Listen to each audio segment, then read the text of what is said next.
the day I asked for a divorce. I called Henry, but it was his secretary who answered. The young female secretary's voice was sweet and coquettish. Mr. Liu is in a meeting and can't take your call right now. If there's anything you need, you can tell me. She was Henry's new fling. This time, I didn't argue or make a scene. I just calmly said to her, "Tell him the divorce papers are on the bedside table." Chapter 1. On the way to the airport. I called Henry. A voice with a hint of sweetness answered the phone. "Ms. Helen, Mr. Liu asked me to let you know he's in a meeting. If there's anything, you can tell me, and I'll pass it on to him later." I paused, holding the phone. So, this is Henry's new fling. Her academic background is quite ordinary. Just a second-tier college degree in a place full of elites. There's no way she could have stayed. But because Henry noticed her resume at a glance, she was placed by his side as a secretary. Over the past year, Henry and I have argued countless times because of her. I even went straight to the HR department to have her fired. But Henry protected her very well. A year has passed, and she's still his secretary, flying around the country with Henry. Until now, I finally grew tired of it. This endless tug-of-war, I now realize, has no meaning at all. I couldn't be bothered with the poorly concealed provocation in her tone. I just felt utterly exhausted and said calmly, "Please tell him that the divorce papers are on the bedside table. He can sign them when he gets back." What? Before she could finish, I hung up the phone. In the past, when we fought fiercely, I always thought that if we really divorced, I would make a huge scene, smashing everything in the house. If I couldn't be happy, I wouldn't let him be happy either. But now that it's come to this, I feel unexpectedly calm. I didn't take anything with me. Everything in the house that I once shared with Henry disgusts me. The only thing I took with me was myself. Chapter 2. Just before boarding, Henry sent me a message. "I saw the divorce papers. What's wrong with you this time?" Even through the screen, I could imagine the impatient expression on his face. I didn't reply. I just switched my phone to airplane mode. The truth is, we both knew the reason. Ever since Clara became his secretary, Henry started coming home later and later. There weren't any women's hairs on him, nor any perfume scent, but he began spending more time staring at his phone, occasionally even smiling, like a young man who had just fallen in love. I hinted at it several times, but Henry just brushed it off with a calm response. "There's nothing between us. You're overthinking it. We fought countless times because of Clara." I asked him to transfer her, but Henry said I was being unreasonable. I cried. I made a scene. I begged. I even became hysterical. Like a shrew, I sat among the mess, threatening him with a shard of broken porcelain. But he just coldly said, "Helen, do you realize how ugly you look right now?" I couldn't help but smile bitterly. Yes, it was ugly. At that time, I was like someone possessed. I loved him too much, or perhaps I had invested too much in him. Just the thought of losing him tore me apart. To put it bluntly, I was unwilling to let go. I had been with him for 10 years, stood by him from when he was a poor nobody to where he is now. Someone everyone has to call President Liu. How could someone he's known for just a year take him away from me? I started dressing up more, paying more attention to the dishes I cooked, trying hard to be more gentle. I fought a one-sided battle with a woman I didn't even know, thinking I could win Henry back this way. But last night, when I went to pick up a drunken Henry, I saw him sitting by the roadside with a young girl, dressed in a well-tailored dark suit, his long legs naturally crossed, his sharp jawline softened by the dim streetlight. The face that was too pretty in his youth had matured over the years, becoming more composed, like fine wine growing richer with time. I suddenly remembered when we first got together. We used to sit by the roadside like that. I brought him a new dish I had made, and after taking a bite, he fell silent. I thought it tasted bad and felt a little nervous. "What's wrong?" Henry looked up and suddenly smiled at me. "I was just thinking, what did I do to deserve such a good wife?" I blushed. On that cold winter street, he wrapped me in his coat, his breath forming white puffs as he spoke. "When I get rich someday, I'll open a big restaurant for you with your name on it. Then everyone in the world will know how amazing my wife is and how delicious her cooking is." I looked up, and he looked down. In his dark, beautiful eyes, I saw the thousands of lights behind me and my smiling reflection. That was so long ago. So long that if I hadn't seen the scene, I might not have remembered it at all. The young man who once had eyes only for me really did become rich, just like he said. But the person by his side is no longer me. How is it? Does it taste good? Clara asked, swinging her legs with a smile. I made these grilled rice balls myself. It took me a long time. Henry held the simple grilled rice ball in his hand, his eyes full of tenderness. It's delicious. And there I stood, holding a thermos of soup that I had simmered for 4 hours, feeling like a complete joke. Henry glanced up at me, his movements pausing, and his brows furrowed instinctively. What are you doing here? Clara looked me up and down, pretending not to be obvious, then waved at me. Are you Mrs. Helen? She came closer with a grin. I didn't expect you to be so beautiful. Henry never mentioned it at the office. He had a few drinks with some developers today. Oh, is this the late-night snack you prepared? She took the lunchbox from my hand and opened it. The fragrant smell of steaming fish soup wafted out, tinged with a hint of pepper spiciness. She took a deep breath. It smells amazing, Mrs. Helen. You're a great cook. Then she glanced at me, her lips curling into a smirk. It's just a pity that Henry already ate. I brought grilled rice balls from home. A girl in her early 20s, her provocations were so straightforward, with a kind of fearlessness that comes with youth. Or perhaps it was Henry's favoritism that gave her the courage to be so blunt. I looked at Henry. You ignore the good food at home to eat trash outside. Huh? Henry's face darkened. Clara didn't get angry, just smiled with pursed lips. Actually, it's not about what you eat, but who you eat with. When you eat with someone you love, even simple food tastes like a feast. But with someone you're tired of, even a full banquet tastes like sawdust. Mrs. Helen, don't you agree? I glanced at Clara and sneered. Yeah, for a pair of dogs and bitches, even eating shit together must taste great. Clara's face turned dark, and she fell silent. Henry stood up, his expression grim. Helen, that was too much. Not wanting to make a scene in public, I lowered my eyes. Let's go home. Henry finished the grilled rice ball in his hand and called a driver. Make sure she gets home safely, he said to the driver. Right in front of me, without any hesitation, Clara pouted as she got into the car, giving Henry a seemingly coquettish look before leaving. I watched her back, a young girl full of life. Even her arrogance carried a certain innocence. Her high ponytail swayed behind her, revealing her pale legs under the short white skirt. Just like I was back then, even her facial features bore a slight resemblance to mine in those days. But I wasn't foolish enough to think Henry was looking for a younger version of me in her. He probably always liked this type. Whether at 20 or 30, he preferred girls in their early 20s. That night, I didn't argue with Henry. I took my blanket and moved to the guest room, and he didn't stop me. Before leaving, I asked him one last question. Henry, what are you thinking?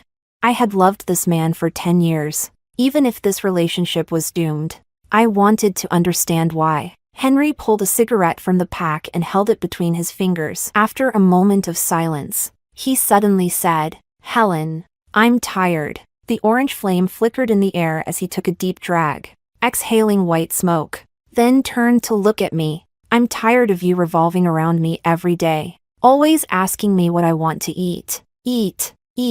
I married a wife, not a cook. What else do you do besides cooking 3 meals a day?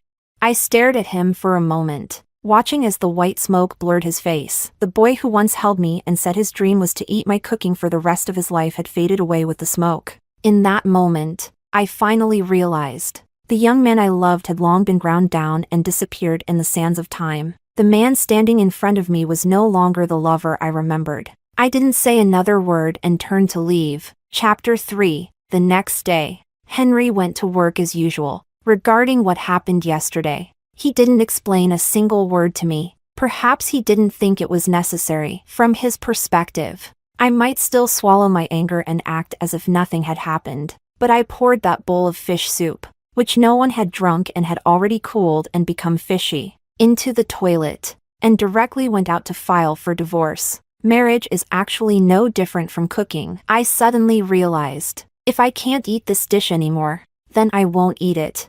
While sitting on the plane, I looked out the window. The magnificent skyscrapers gradually shrank until they were no longer visible, then were covered by thick clouds. I came to this city for Henry. He wanted to start a business in the big city, so I gave up my chef career and followed him here. I still remember when I left. The restaurant owner was extremely upset. You are the most promising chef in these years. If you persist, you will definitely achieve great things. Why are you quitting? My family's culinary skills have been passed down for generations, and our ancestors received plaques bestowed by the emperor.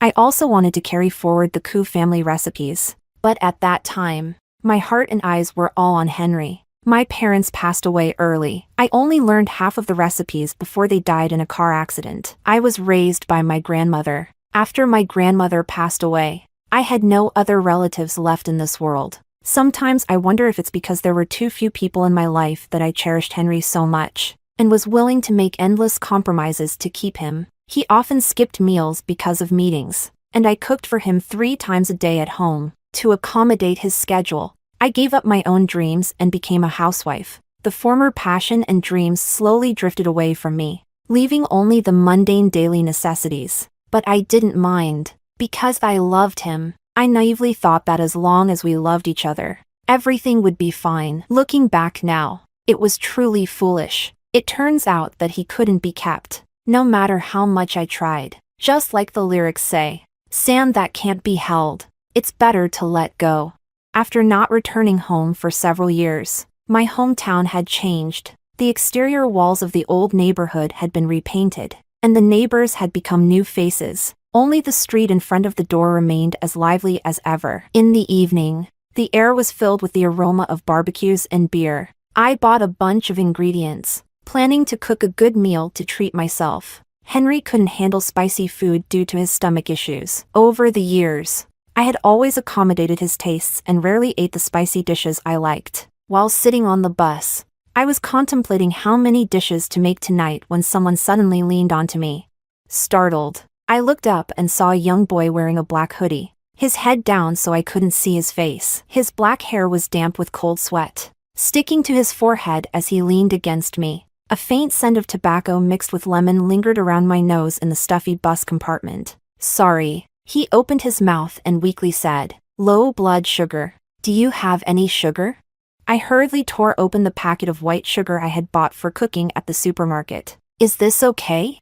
He looked at the sugar in my palm and smiled helplessly. Sure. He slightly bowed his head. The slightly cool lips touched my palm, and I blushed, quickly standing up to help him sit down. Here, sit down. The boy grabbed the bag of sugar and took a few bites before looking up. Under his slightly tousled bangs were a pair of dark, soulful eyes. After the faint weakness and paleness were subdued, the slightly raised corners of his eyes and eyebrows carried a hint of roguishness. Thank you. Only then did I realize he was a very good-looking young man, probably only in his early 20s. His nose was narrow and straight. His single eyelids were thin, with a slight pink tint. However, his eyelashes were too long and dark, drawing sharp, knife-like lines at the corners of his eyes. That slight beauty also made him handsome. You're welcome. I couldn't help but look at him a bit more. I didn't pay much attention to this little episode until I got home and started cooking. I realized I was out of sugar and had to go buy more. Reluctantly, I took off my apron and went downstairs. But as soon as I opened the door, I froze. In front of the neighbor's door, the same boy I had met on the bus was inserting a key into the keyhole. Upon seeing me, his eyes lit up. It's you, so you're the new neighbor. Huh? I nodded. What a coincidence. After thinking for a moment, I greeted him again. Are you feeling better? He smiled. Nothing serious. Just been busy all day and forgot to eat. I didn't want to say anything, but seeing his young age, I couldn't help but advise him. When you're young, you should eat well, or your stomach will develop problems. He looked like a rebellious youth but nodded obediently. All right. What a nice smell. It smells wonderful. Are you cooking? Yes, but now I need to go buy more sugar. I watched him sniff around like a puppy, Smells really good. What are you cooking? I politely said. Tofu and fish head soup, and a few home-style dishes. Want to try? Actually, I was just being polite, but I didn't expect his eyes to instantly curve up. May I? Yes. Then I'll go buy more sugar. He took the shopping bag from my hand and left on his own, one hand in his pocket and the other waving at me. Watch the fire. I'll be right back. Just like that. I don't know how it happened, but on the first day back, I ended up eating dinner with the neighbor boy. He ate without lifting his head. His cheeks puffed as he mumbled, "Helen, your cooking is amazing." I glanced at this boy named Santiago, clearly younger than me by quite a bit. Yet he never called me sister. Ever since he knew my name, he called me Helen. Helen. During the meal, I learned that he was starting his own business alone. It was the busiest time, and the company was short-staffed. He was working as if he were 3 people, which was why he was too busy to eat. You don't know. I've been eating instant noodles for a week. It's been a long time since I had such a good meal. I looked at the black Richard Mille on his wrist. If I'm not mistaken, Henry also has one like that in his collection. It's so expensive that it could buy a car worth over 100,000. And now it's even pricier. Almost impossible to buy even with money. A wealthy young master holding a car on his wrist gazed at me with his dark eyes unblinking. Can I have another bowl of rice? I reluctantly nodded.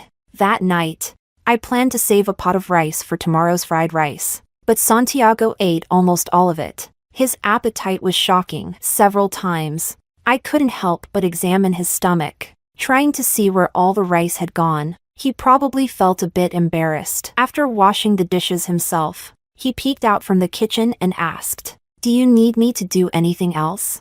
I thought for a moment. The light bulb in the room is broken. Could you help me change it? I was just speaking casually, not expecting such a wealthy young master to fix the light bulb. But surprisingly, he actually went down and bought a bulb to replace it for me. As he stepped on the stool to reach up, a firm waist was revealed from beneath his hoodie, with clear abs visible. I couldn't help but glance, looking again, but Santiago caught me, smiling as he lowered his head and said, "Does it look good? Do you want me to lift it up and show you clearly?" He pretended to lift his hoodie. I was startled and took a step back, frantically waving my hands. No, no, no. Even until he left, the image of those abs lingered in my mind. That night, I originally thought I would be sleepless, especially since I had just decided to get a divorce. But perhaps because Santiago suddenly disrupted my thoughts, I didn't think much about Henry. I had a good night's sleep. Chapter 4. In the days that followed, I walked around the neighborhood and checked out a few storefronts. I decided to pick up my culinary skills again and continue pursuing the dream I had left unfinished. I would start by opening a small restaurant. As the night slowly darkened the sky, I was sitting on the sofa, studying recipes when my phone suddenly rang. When I picked it up, I saw it was Henry. It had been 3 days since I told him I wanted a divorce, and this was the first time he had called. "Why haven't you come back yet?" His tone was as impatient as ever, as if I were the one being unreasonable. I calmly replied, "Henry, I'm not coming back. Are you really going to divorce?" He sneered. "Helen, how long are you going to keep up this act?" I didn't want to argue with him anymore. Just sign the divorce papers and send them to me. If there's anything you're unhappy with, we can discuss it. Henry was silent for a moment. Then his tone grew colder. "Suit yourself," he said coldly, then hung up. This didn't affect my mood much because Santiago had come over for dinner again. Lately, it was as if he had installed surveillance in my house. Every time I started cooking, the doorbell would ring. He never came empty-handed either. He always brought something, and it was always something expensive. Freshly in-season durians, exquisite tableware, tea cakes that looked aged. If I refused, he would insist, saying he couldn't finish or use them alone. And if he gave them to me, he could keep coming over to mooch off my meals. He also helped out in the kitchen and was surprisingly handy. After a while, I couldn't bring myself to turn him away. And somehow, I found myself accepting him as my regular dinner companion. There was a dish in the old recipe book that called for a whole duck. and I wanted to try it out. The supermarket was having an evening sale, and with nothing better to do, I went out to take a look. But I didn't know whether it was because the old neighborhood had poor security or because I was just unlucky. On the way home, I suddenly felt like someone was following me. I turned around, and under the dim streetlight in the alley, a man was slowly walking not far behind me. Something wasn't right. I seemed to have seen this man when I left the supermarket. Cold sweat broke out all over me, and I wasn't sure if I was overthinking it. But I quickened my pace, trying to shake him off. But he kept following me, and as I bent down to go upstairs, he entered the stairwell too. I was terrified and used every bit of speed I had to rush into my apartment and lock the door behind me. Looking out through the peephole, I didn't see the man. I breathed a sigh of relief, thinking it was over. But unexpectedly, when I got up in the middle of the night, I found that the power had gone out, and maybe it was just my imagination. But outside, there seemed to be rustling sounds. Gathering my courage, I peeked through the peephole, but it was pitch black outside, and I couldn't see anything. But for some reason, a thought suddenly popped into my head. There's someone outside. I quickly stepped back, feeling as if I'd been frozen from head to toe, shivering with cold. I didn't care if I was overthinking it or not. I immediately called the police.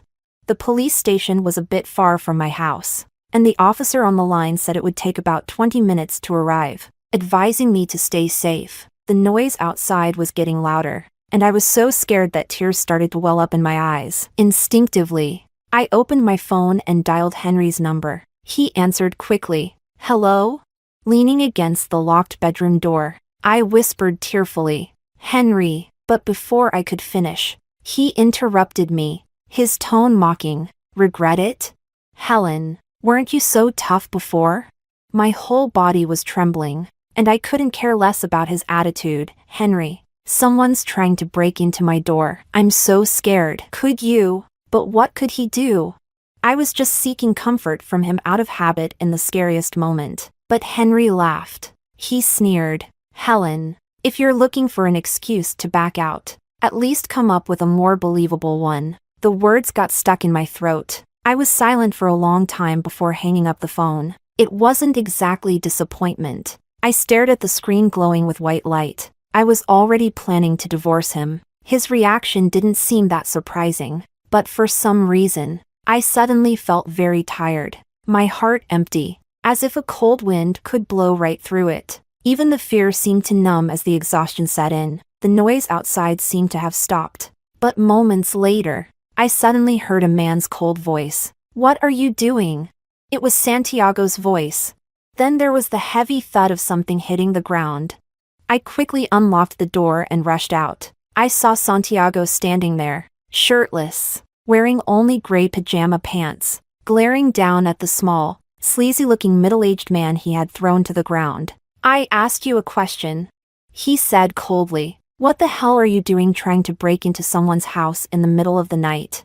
The man groaned in pain, glanced at Santiago's tall, muscular frame, and fear flashed in his eyes. "And nothing. I just went to the wrong door." Santiago sneered and reached out to grab him, but the man was surprisingly agile. He rolled off the ground and bolted downstairs.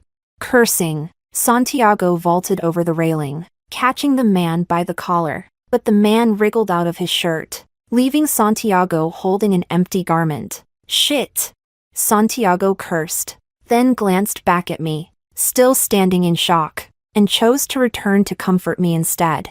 That night, the police came and took our statements. They said the man was likely a repeat offender. He had probably cut the power to my apartment and was waiting for me to come out. Luckily, I hadn't gone out alone, or the consequences could have been unthinkable. After they left, I asked Santiago, "How did you happen to be out there?"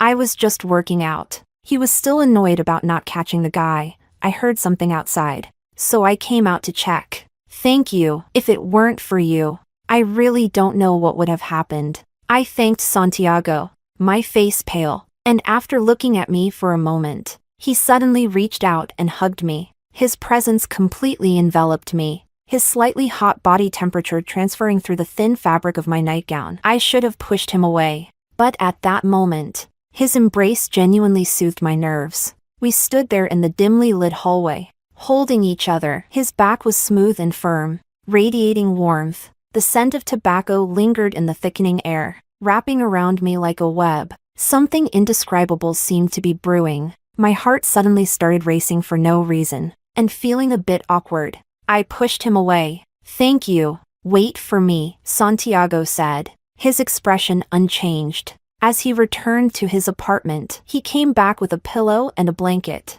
"He probably won't come back, but just in case, I'll sleep at your place tonight." He said it so naturally, and it made a certain amount of sense. I wanted to refuse, but the words stuck in my throat, and I hesitated. We had only just met, and it didn't seem right for a man and a woman to be alone together, right? "Don't worry." He seemed to see through my thoughts and grinned. "I'll sleep on the sofa if you're still worried. Just lock your door and get some rest." I had been pretty scared, but for some reason, knowing Santiago was outside, I quickly drifted off to sleep, and I slept soundly, without any dreams. I was awakened by a delicious smell, and for a moment, I thought I was still dreaming. When I came out in my slippers, I saw Santiago in the kitchen, wearing an apron. Seeing me, he raised a spatula and said, "Awake? Go freshen up and eat." I made some porridge. I stood by the wall, suddenly feeling a bit dazed. I was past the age where a bowl of porridge could move me, but at that moment, my heart felt a bit warmer. When Santiago brought the sweet porridge to me, I couldn't help but say, "I didn't know you could cook." "I can't," Santiago said proudly, "but I can learn." I followed a video, didn't miss a single step. I laughed. "Thank you. You didn't have to do all this. I could have made it." But Santiago suddenly stopped smiling, looked at me seriously, and said, "Helen, cooking is your interest, not your obligation. No one has to cook for someone else. You don't need to do this." I was stunned. What I said earlier was just out of habit, because after being with Henry for so many years, I was always the one who cooked. He couldn't cook and had never done it. Even when I was sick, it was the housekeeper who came to cook. I never thought that one day someone would tell me that cooking was just my interest, not my obligation. That someone would make a meal for me and then tell me that I didn't have to do this. I lowered my head, suddenly feeling like I had been wrong for the past 7 years. Henry was right. I shouldn't have always revolved around him. I just thought it was for the best for both of us. But now I realize that marriage shouldn't be one-sided, with endless concessions and compromises. Before leaving, Santiago reminded me, "If anything happens, call me right away." He smiled. "Don't be afraid.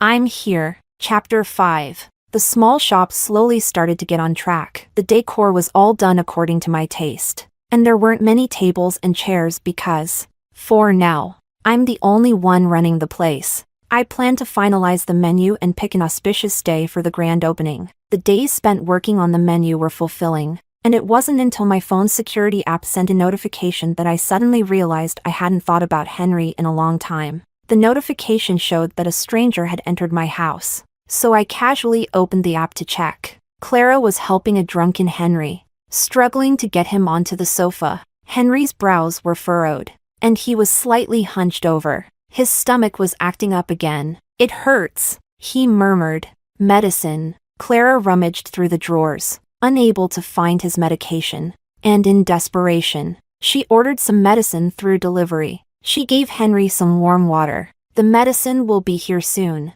Just hang in there." But when the medicine arrived, it wasn't the type Henry needed, and after taking it, the pain on his face didn't ease at all. Clara didn't know that Henry's stomach medicine was specially made by a hospital far away. It took me a long time to find that place, and every 3 months, I would go to get a prescription filled and keep the medicine at home. For 7 years, I never missed a single time, no matter the weather. When his stomach acted up, I would also make a special soup to soothe his stomach. After drinking the soup and taking the medicine, the pain would gradually subside. In fact, his stomach had almost fully recovered after years of my care. But over the past year, as he started coming home less frequently and eating irregularly, the stomach problems returned. Now that I was gone, There was no one to get his medicine, and the supply he had must have run out. And there was no one to make the soup for him anymore. Henry pulled Clara close, burying his face in her neck. At first, Clara blushed and shyly reached out, intending to hug him back, but she froze when she heard Henry's murmurs, and her expression darkened. Henry was calling, "Helen." I looked down at my phone screen, feeling a complicated mix of emotions. "I'm not Helen." Clara struggled. Henry, you've got the wrong person." Henry barely opened his eyes, and when he saw her, he instinctively pushed her away. "Who are you? Where's Helen? Get out!" Helen. Clara's face darkened with anger. She awkwardly got up, grabbed her bag, and stormed out.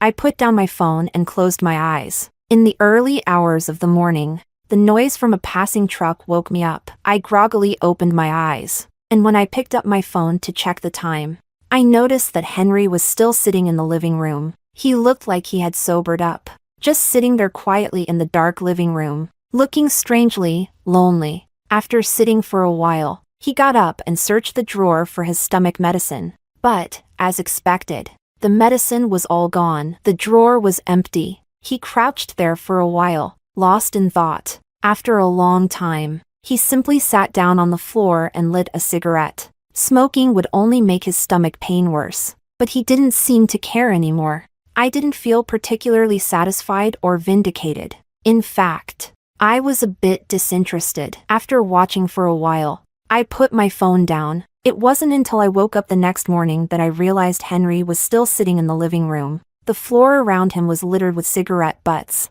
He hadn't slept all night. Chapter 6. I was sitting in the living room watching a TV drama when Clara called. The summer rain was pouring down heavily, raindrops splashing against the glass and breaking into streams of water. A small cat was curled up next to me, purring softly. "Ms. Helen," she said, "we need to talk." I was eating the durian that Santiago had brought, and I couldn't help but frown. What is there to talk about? If you've already decided to divorce him, what's the point of still hanging around him? Or are you just playing hard to get, planning to take him back? I don't know what you're talking about. I was about to hang up, but Clara's tone turned angry. "Stop pretending. If you weren't clinging to him, why would Henry suddenly start acting cold towards me these past few days? Let me tell you, this isn't going to work. Do you know what he said about you before? He said all you do is revolve around him all day, and he's sick of it. He said I remind him of his younger days and that being with me makes him happy." I couldn't help but laugh. "Oh, if he likes you so much, why don't you go find him? Where is he?" Suddenly, there was a knock at the door. I thought it was the milk tea I had ordered and went to answer it in my slippers. Clara didn't respond for a moment, then finally gritted her teeth and said, "He went to find you. Are you satisfied now? Helen, even if you take him back, it's useless. He'll get tired of you again soon enough. If he cheated once, he'll do it twice, 3 times. It's only a matter of time before he realizes who he really loves." The audacity of her words was truly eye-opening, but I didn't think Henry would actually come to find me. We'd been apart for so long, and he hadn't contacted me. I didn't want to continue arguing with Clara, so I spat out a few words. "Stop talking nonsense. If you're not disgusted by your own words, I certainly am." Then I hung up, but when I opened the door, I was stunned. Henry stood there, completely soaked, his lips pale and his eyes fixed on me. He looked utterly miserable. He actually came. "What are you doing here?" I asked, confused. "I told you to just mail the divorce papers to me. Did you really have to deliver them in person?" Henry looked at me for a long time before suddenly saying, "Helen, come back." I suddenly found it absurd. After a year of arguments, 6 months of silent treatment, and 2 months of divorce wrangling, he suddenly showed up at my door, asking me to come back. "You must be out of your mind." I didn't want to say more and started to close the door. At that moment, my neighbor, an older woman, came down the stairs. Oh dear. It started raining out of nowhere, and my electric scooter is still outside. She spotted Henry immediately, her expression turning cautious. "Helen, who's this man? Oh, by the way, The guy who was following you and trying to break into your door got caught by the police. I heard he's been detained. She stared at Henry, a warning in her voice. I felt a warmth in my heart. This is an old friend. Thanks, Aunt Wong. Oh, that's good. Aunt Wong turned to leave but then noticed Henry's face. Her suspicion vanished, and her eyes lit up. Oh my, Helen, your friend is so handsome. Does he have a girlfriend? My niece. He's already married. Oh, Aunt Wong clicked her tongue, regretfully casting another glance at Henry before heading downstairs. What a shame. Henry pressed against the door, looking a bit shocked. Was it true, what you said? Someone really tried to break into your place? I looked up at him coldly. What do you think? I thought you were. His expression was complicated. I'm sorry. Save it. I smirked. If I had relied on you, I'd probably be dead by now. Keep your worthless apology, Helen. Henry suddenly grabbed my hand, water dripping from his black hair. He pursed his lips. I'm serious. I went too far before. We've come so far. There's no need to make things ugly. If you come back, I'll transfer Clara to another branch, so you won't have to see her again. How about that? I looked at the man I had loved since I was a teenager, feeling a bit dazed. Henry's offer was to keep up appearances, for me to go back to revolving around him as I used to. He expected me to ignore his wandering, his infidelity, and pretend none of it had happened. But how could I? How could you love someone and tolerate their betrayal? Yet he said it so casually, as if he was certain I would continue to endure for him. Because he knew I loved him. He was using my love as a weapon to hold me hostage. Never had I been so acutely aware that the pure, passionate love I once felt had been twisted, warped, and turned foul over the years. Get lost. I tried to close the door, but he held it firmly. Helen. He seemed puzzled. You're just hung up on Clara, aren't you? What do you want? What else do you need from me? The difference in strength between men and women is significant, and he was about to push the door open easily. But then a voice came from behind me. Helen. Who's this? I turned around to see Santiago, wrapped only in a towel, drying his wet hair with another. The muscles along his waist formed a perfect V-line. Henry froze. After a moment, he looked down at me, anger swelling in his eyes. Helen. Who is he? Chapter 7. Just as I was about to say something, Santiago walked over, put his arm around me, and extended his hand with a grin. You must be Lena's ex-husband. Oh, I've heard so much about you. Nice to meet you. I'm Lena's current partner. Nonsense. He was just here because his water heater was broken and he needed to use my bathroom. But for some inexplicable reason, I didn't correct him and let Santiago's words stand. Henry's face turned ashen, and for a moment, I thought he might turn around and leave, but he actually held back, took a deep breath, and barely managed to compose himself. Helen, I can understand if you needed to have some fun when you were upset. I don't mind. The way he said I don't mind sounded like he was practically gritting his teeth. Henry closed his eyes briefly. If you come back now, I'll pretend none of this ever happened. For a moment, I felt like applauding him. What a generous first wife's attitude. I sneered. Henry, are you saying that because you cheated too? We're even now? And we can just go back to sharing the same bed as if nothing happened? Henry didn't respond, but his eyes said that's exactly what he was thinking. I found it incredibly laughable. Suddenly, I didn't even know what I had been guarding all these years. It was as if the love I once cherished had grown into something unbearable and ugly without me even realizing it. Santiago, however, suddenly chuckled. He looked Henry up and down, smirking. I heard you found yourself someone younger, right? Well, who doesn't like younger ones? They're fresh and full of energy. Lena likes them too. He pulled me closer. I'm only 21, and Lena has me now. Why would she go back to an old, wilted cabbage like you? Whatever you've got, I've got. And what you don't have, I've got too. Wake up, old man. He kept calling Henry old man, but every word was like a dagger. I looked at Henry's face, which had darkened to the extreme, and I was almost afraid he might faint from anger. All right, We're going to get some rest. Old man, do you have any money? If not, I can give you some so you can stay at a hotel. He tightened his grip on my waist, his expression suggestive. It's late, and we've got some things to do. Before he could finish his sentence, Henry had already punched him in the face. Well, with a mouth like that, getting hit was probably deserved. But Santiago didn't get angry. He just laughed, wiped the blood from the corner of his mouth, and then turned around and punched Henry right in the stomach. Henry's stomach was already in bad shape, and he groaned in pain, his face twisted in agony. The two tall men started throwing punches and kicks at each other in the narrow hallway. Enough! I rushed forward, placing myself between them, glaring at Henry. Henry, have you lost your mind?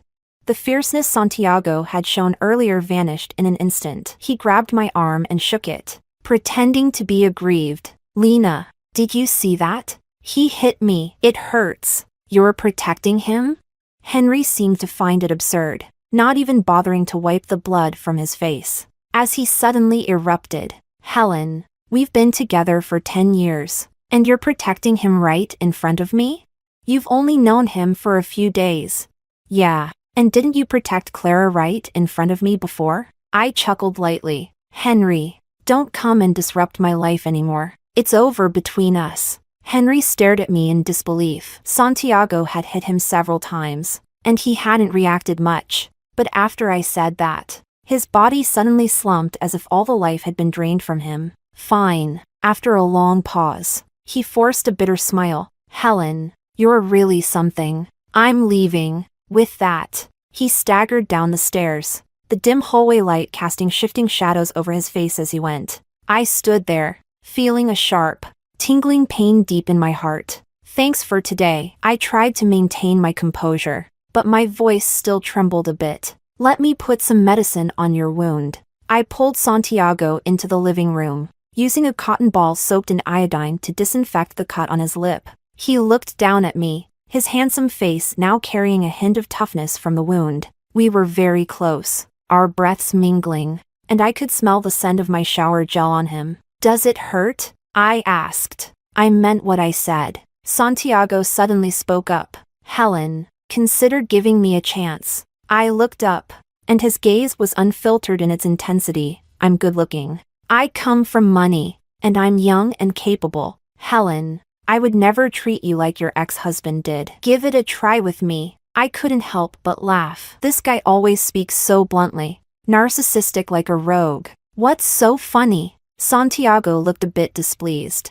I really like you. I continued applying the iodine, my tone calm. This isn't love. It's just a momentary whim. You should find someone your own age to fall in love with. We're not suitable for each other. Santiago fell silent, his face lengthening. Come on. I'm 21, not 12. I know the difference between a whim and something real. Helen, I really like you. Your stupid ex-husband doesn't deserve you. I put away the iodine. Enough. It would be a lie to say I wasn't moved. Santiago may be narcissistic, but he has every reason to be. As he said, it's hard not to be attracted to someone like him. A 21-year-old, handsome young man, looking you straight in the eye and saying he likes you. Who wouldn't be moved? But I've already lost once. I can't bear to go through it again. The most beautiful and fragile thing in this world is a promise. We sat in silence for a long time as I finished tending to his wound. Before Santiago left, he said to me, Helen, I know your last marriage hurt you, and it's normal to have reservations. But I'll prove to you that if you choose me, I won't let you be sad again. Chapter 8. When my friends heard about my decision to get a divorce, they all tried to gently persuade me against it. You've been through so much with Henry, and now that he's finally made it, you're just going to let another woman have him? Don't you think that's a waste? Yeah. I heard that Henry has been distancing himself from that mistress recently. He used to take her everywhere, but lately, she hasn't been around much. I think he transferred her to another branch. It's normal for men to get a bit excited about something new, but as long as he knows to come home and gives you all the money, isn't that enough? They meant well, and they weren't entirely wrong, but that's not the life I want. Life is short. Just a few decades, and I don't want to waste it with a man who has already changed his heart.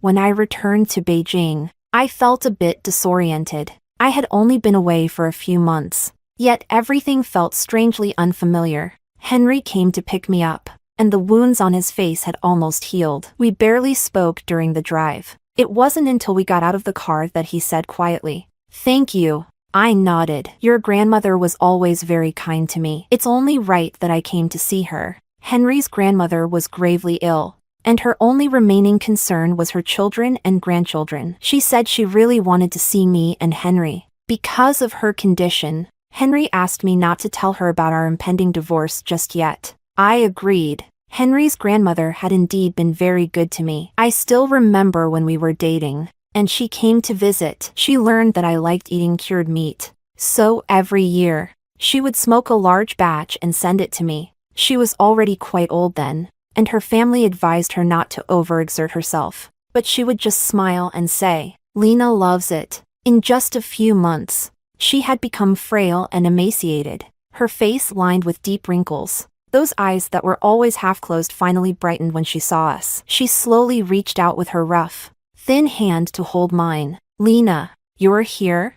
I felt a lump in my throat. "Grandma." I couldn't finish my sentence. Grandma just looked at us, a faint, weak smile tugging at her lips. "It's okay. Don't cry. Everyone has their day. Child, don't cry. I've had a good life. Seeing you two happy, that's all I needed. Now I can rest in peace." Henry squeezed my hand, his voice hoarse. "Grandma, we'll be fine." Grandma rested for a moment and then turned to Henry. "Child, Lena has been with you all these years. Now that you're successful, you must not let her down. True love." Her voice was raspy as she continued. "True love is the hardest thing to find in this life. Someone who truly cares for you. No amount of money can buy that." Henry's hand trembled almost imperceptibly. "Okay." After Grandma fell asleep, we left the room. Henry pulled out a cigarette by the window but hesitated and put it back. We stood there in silence until he spoke first.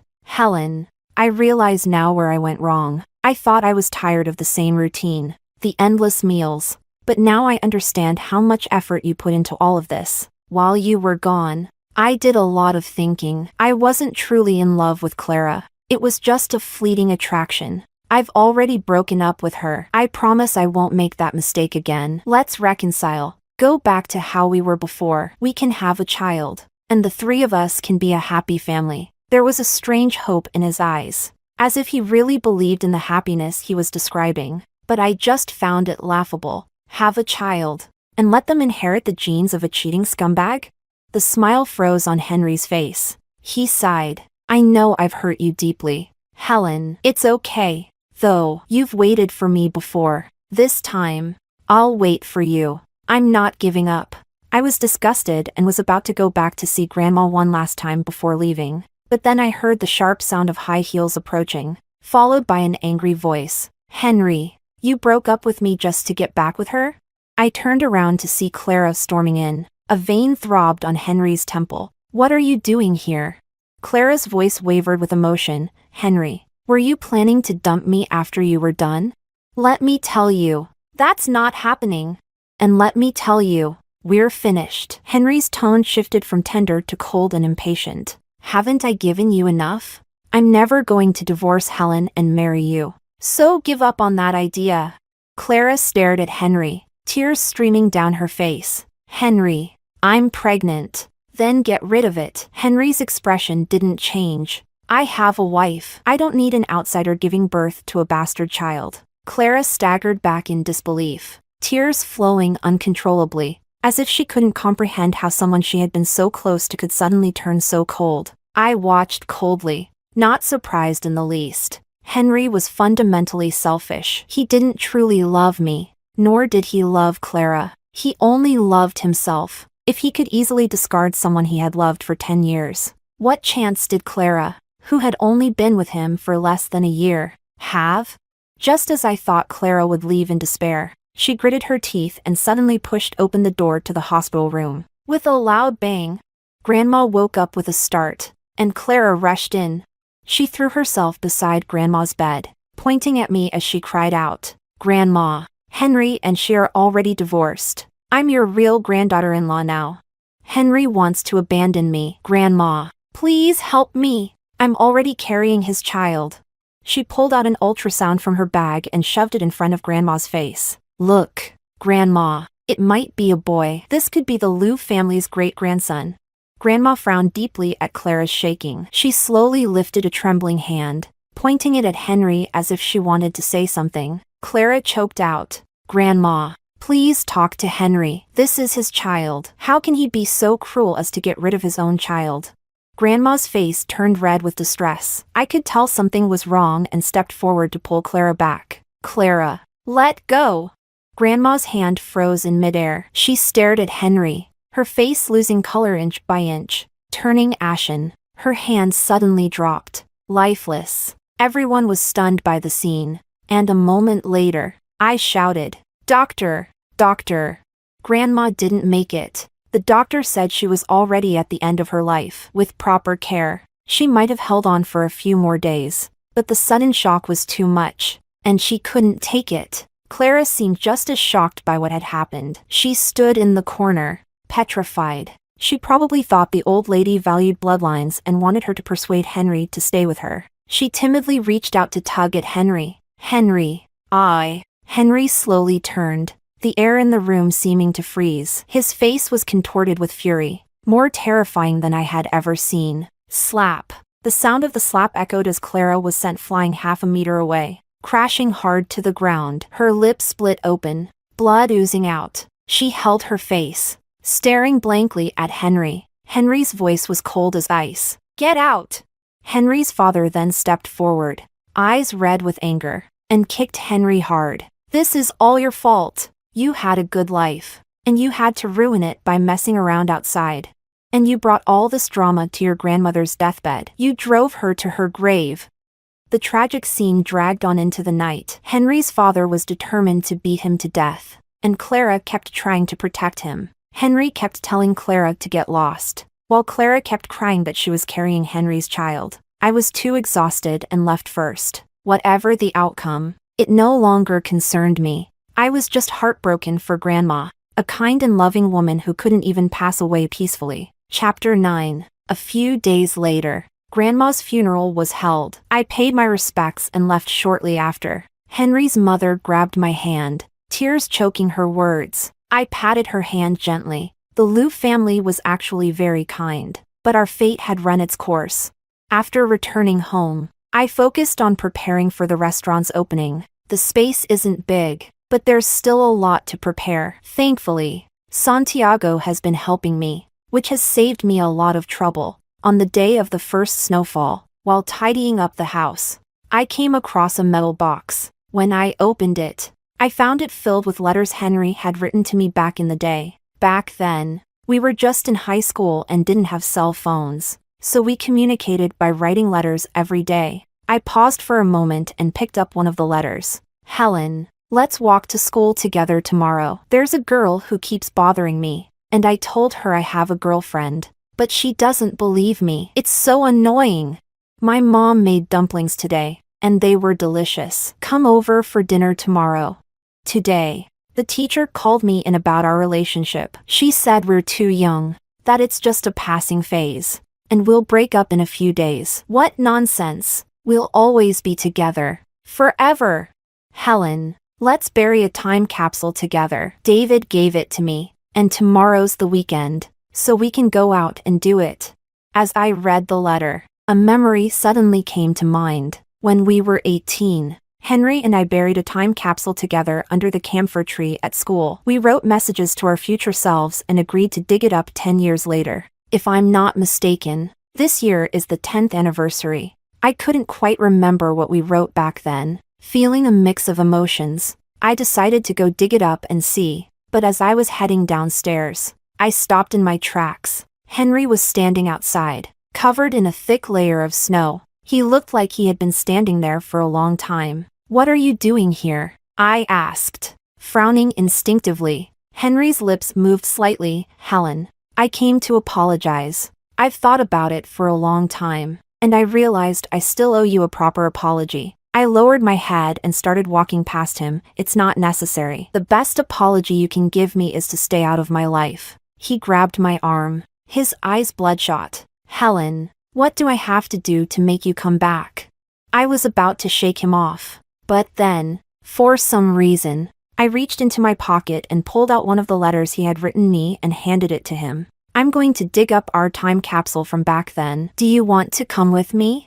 The school hadn't changed much in 10 years. The buildings had been repainted, and the playground was new, but the little shop outside the school was still there. Though the sign had gotten bigger, we went inside, and the owner, now showing signs of age, didn't remember us. He cheerfully handed us 2 hot drinks. The camphor tree seemed thicker than I remembered, now covered in snow. Occasionally, a clump of snow would fall from the branches and scatter in the wind. I took the shovel we borrowed from the shop owner and started digging where I thought the capsule might be. The ground was frozen hard, so Henry took the shovel, pressed his foot down, and finally managed to break the surface. The small stone we had used as a marker was long gone, and we dug for a long time, sweating despite the cold. Before finally finding the metal box, Henry carefully took it out and opened it, revealing the plastic time capsule inside. The capsule's colors were still bright, as if it had just been buried yesterday, but the little paper inside had yellowed with age. The handwriting was still a bit childish. First wish, to marry Helen. Second wish, to be with Helen forever. The 18-year-old Henry was asking his 28-year-old self. 10 years later. Henry, did my wish come true? It must have, right? Below was my handwriting. I also want to be with Henry forever.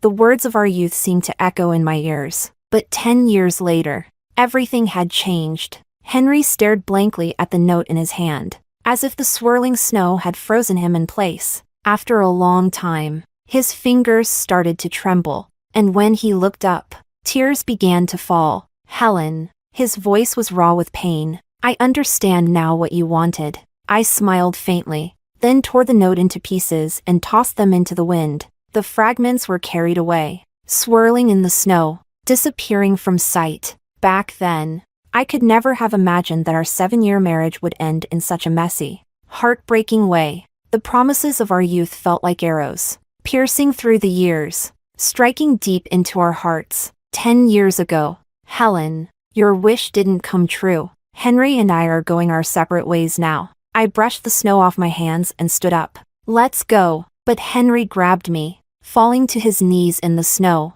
He pleaded, Helen, please, give me one more chance. I swear I'll never hurt you again. He bowed his head, tears falling into the snow, melting tiny holes. Please don't leave me. I stood there, hands in my pockets, watching him calmly. Henry, don't do this. Do you realize how ugly you look right now?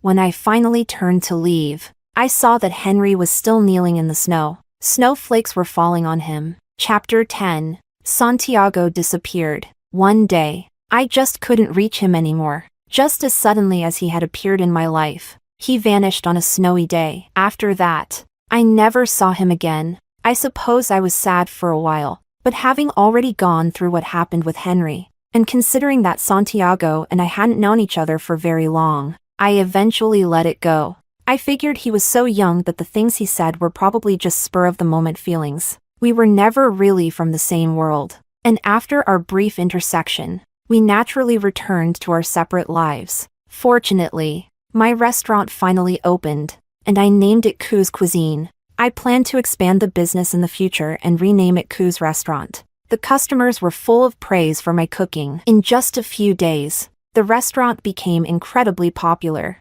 with people even helping to spread the word for free. As the restaurant got busier, I had to hire 2 more people to help with the workload. Gradually, I stopped thinking about Santiago as much, but occasionally, when I came home and saw that door that hadn't been opened again, I would still feel a bit lost. Until one day, after a long day at the restaurant, I came home and was stunned when I opened the door. Santiago was standing there, wearing an apron with a cat perched on his shoulder, smiling at me as he peeked out from the kitchen. Welcome home. I felt disoriented, as if we were back to how things were 6 months ago when we were at our closest. You, Santiago pursed his lips and quickly walked over to hug me. This hug was so tight, as if he wanted to merge me into his body. He buried his face in my shoulder.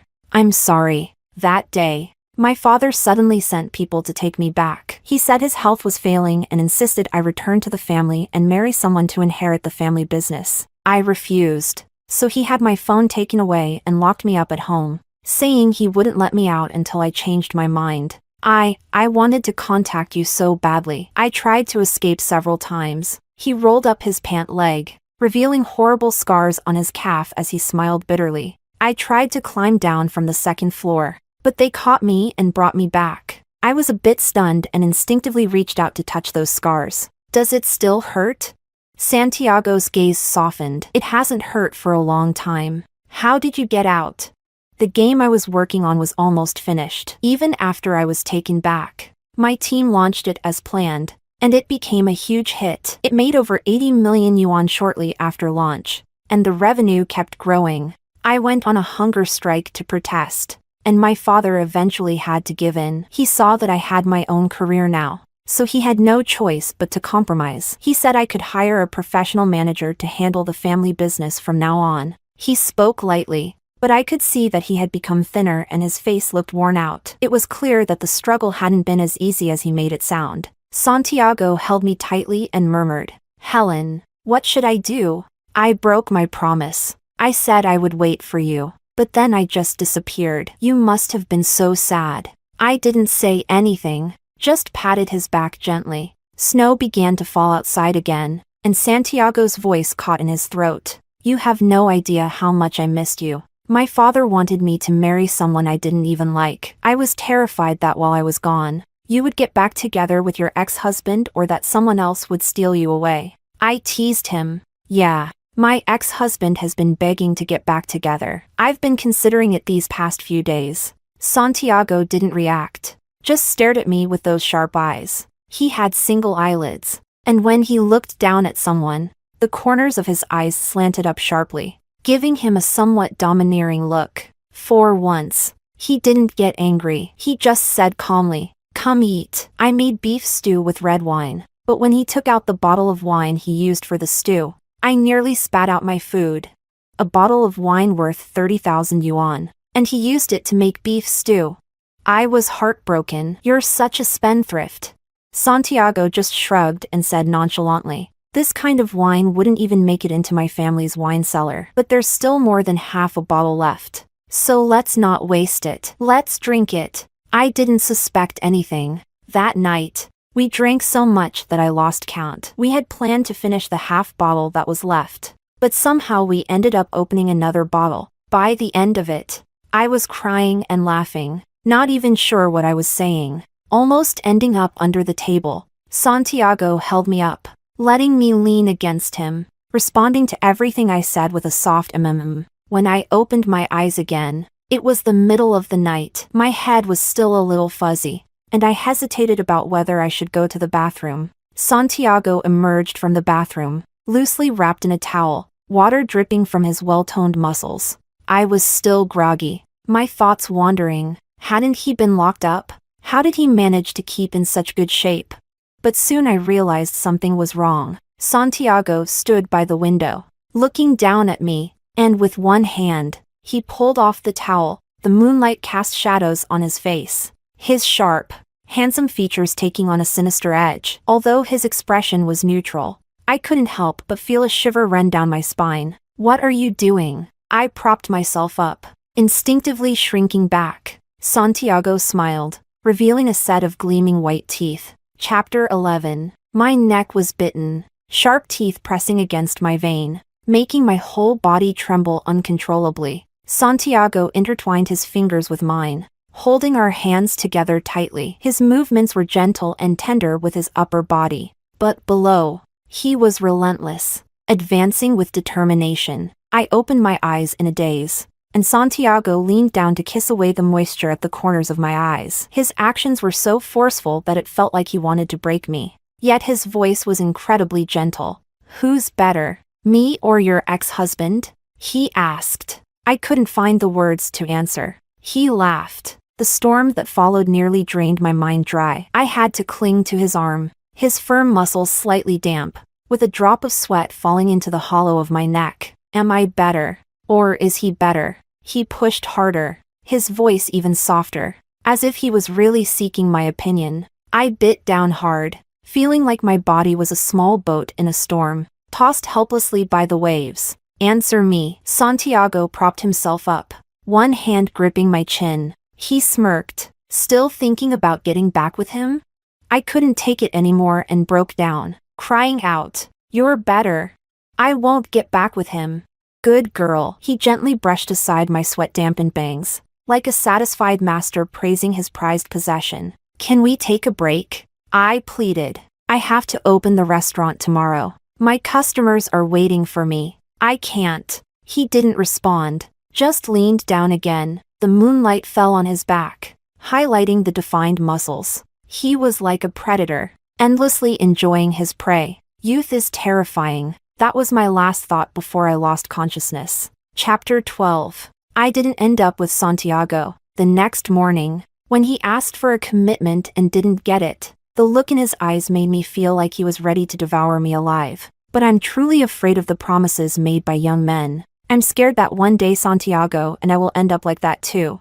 And I can't bear to go through it again. We agreed on a 3-year period. If after 3 years he still loved me and chose me, then we would be together. Time passed slowly, and my restaurant became a well-known hotspot, bustling with customers every day. I eventually opened 2 more branches, expanding the business. I changed the name from Koo's Cuisine to Koo's Restaurant. I had thoroughly mastered the old recipes and began experimenting with new dishes, which were also well received. Everything seemed to be getting better, and the past began to fade like clouds dissipating in the sky. I rarely thought about it anymore, only occasionally hearing snippets about them from mutual acquaintances. The whole situation with Henry and Clara had been a huge scandal, and later I found out that Clara was never actually pregnant. She didn't want to break up with Henry, so she tried to use the idea of a child to trap him, planning to conceive for real after securing her position. But she hadn't anticipated that this lie would push Henry's grandmother to her death, completely severing her last connection with Henry. I heard that the Liu family sought revenge against her. She was swindled out of all her money, developed a gambling addiction, and eventually had to sell her body to pay off her debts. She drifted through low-end establishments, riddled with disease. No one knows where she is now or if she's even still alive. The next time I heard about Henry was when a friend called. She told me Henry had to undergo surgery because of a perforated stomach caused by excessive drinking. Since you left, he's been drinking heavily, and there were several times when he collapsed and was rushed to the hospital after vomiting blood. The doctor says this time it's so severe that they might have to remove part of his stomach. She sounded regretful. You were together for so many years. Can you really bear to see him like this? She sent me a video. Henry was lying in a hospital bed, looking much thinner, his eyelashes fluttering as he kept his eyes closed. The confident, arrogant man from before was gone, leaving only a shell of decay. I didn't say anything and hung up the phone. I thought about sending Henry a message but decided against it and put my phone down. This was his choice, his fate, and I didn't want to interfere or bear the burden anymore. Let it be. From a deep love in youth to mutual disdain. If we can end up not caring about each other, that's good enough. The summer nights by the sea were cool, and Santiago and I often went for walks along the beach after sunset. The moonlight was bright, and he kept splashing water onto my legs, never seeming to get tired of it. I reached out to grab him, but he caught my hand instead. A cool object slipped onto my finger. I looked down and saw a ring, the diamond shimmering faintly in the moonlight. I was stunned. Santiago knelt on one knee, looking up at me. The starlight gathered in his eyes, and I saw my reflection in them. I love you, Helen. My face flushed. Why so sudden?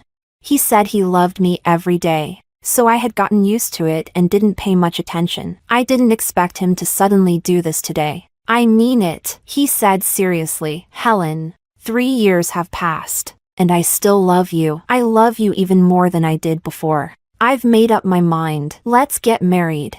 I didn't say anything, just looked at him. He tilted his head. Helen? I smiled, pulling him up. and stood on my tiptoes. A cool kiss fell into the evening breeze.